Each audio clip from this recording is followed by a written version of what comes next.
हनुमान जी की ये कथा अवश्य पढ़ें, सभी संकटों से रक्षा करेंगे।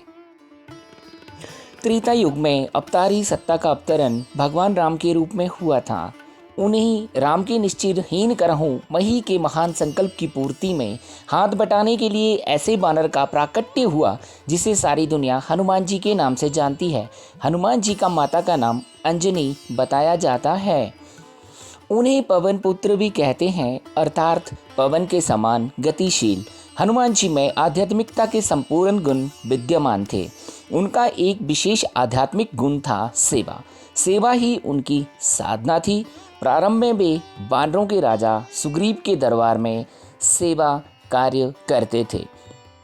तब तक तो उनका दायरा बहुत ही सीमित था और शक्ति सामर्थ्य भी सीमित थे, परंतु जब उन्होंने भगवान राम के प्रति अपने को समर्पित कर दिया और जामवंत ने उन्हें झकझोरा और कहा कि राम काज लगी तब अवतारा, तब से भगवान राम का कार्य करने के लिए सुनते ही भयहु पर्वतकार हो गए।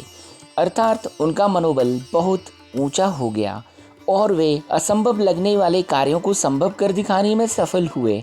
अपनी सेवा साधना और समर्पण के बल पर ही हनुमान जी आध्यात्मिकता की उच्चतम स्थिति तक पहुंच सके। न्याय, सत्य, प्रेम, सदाचार के लिए हनुमान जी ने अपने आप को समर्पित कर दिया। कितने ही अजय राक्षसों का वध कर डाला और रावण की सोने की लंका जला डाली। सीता जी की खोज कर ली और अपनी अनवरत सेवा समर्पण के बल पर राम के दरबार अर्थात राम पंचायतन में अपना स्थान भी बना लिया। सच्चे उपासक के रूप में हनुमान जी ने परम प्रकाश का निरंतर ध्यान करते हुए उसे अपने रोम रोम में संव्याप्त करके सूर्य के समान अपने को तेजस्वी बना लिया था।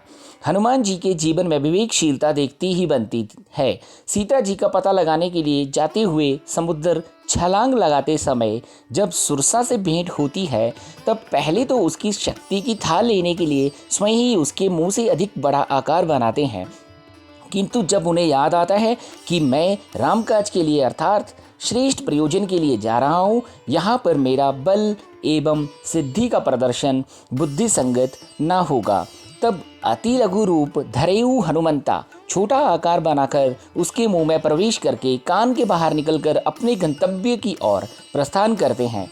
हनुमान जी के व्यक्तित्व में निरंकारिता कूट कूट भरी है। उनके जीवन में अहंकार कभी भी देखने को नहीं मिलता। सीता जी की खोज के लिए समुद्र लांघने की चर्चा चल रही है। सभी वानर ऋछ अपने अपने बल का बखान कर रहे हैं, किंतु उनमें सर्वाधिक शक्तिशाली होते हुए भी वे चुपचाप बैठे रहते हैं और जामवंत के कहने पर ही अपनी स्वीकृति देते हैं। एक सुयोग्य दूत के रूप में हनुमान की भूमिका दृष्टव्य है।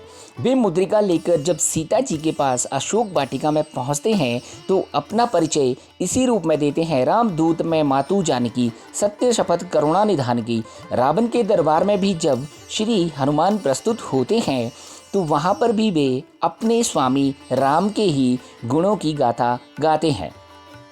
आसुरी वृत्तियों से जुड़ने हेतु एक योद्धा के रूप में हनुमान बेमिसाल हैं। मान साकार ने उनके मुष्टिक प्रहार एवं गदा युद्ध का बखूबी वर्णन किया गया है। तो दोस्तों, उम्मीद करता हूँ आपको ये कहानी पसंद आई होगी। और दोस्तों, एक चीज़ और कहना चाहूँगा कि इस कहानी के सभी पात्र व घटनाएं काल्पनिक हैं। इसका वास्तविक जीवन से कोई संबंध नहीं है। वीडियो सिर्फ मनोरंजन और शिक्षा के लिए बनाया गया है।